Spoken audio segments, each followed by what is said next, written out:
जय हिंद दोस्तों, RNN channel में आपका स्वागत है।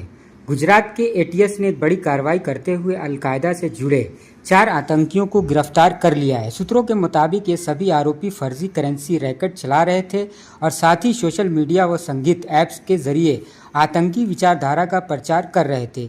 एटीएस के डीआईजी सुनील जोशी ने बताया कि इन आरोपियों की लंबे समय से निगरानी की जा रही थी और इसके नेटवर्क की गहराई से जांच जारी है।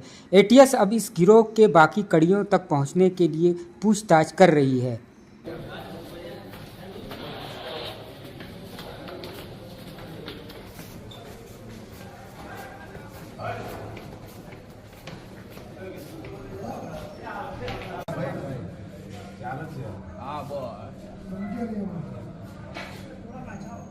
थोड़ा पाछे जाओ ना।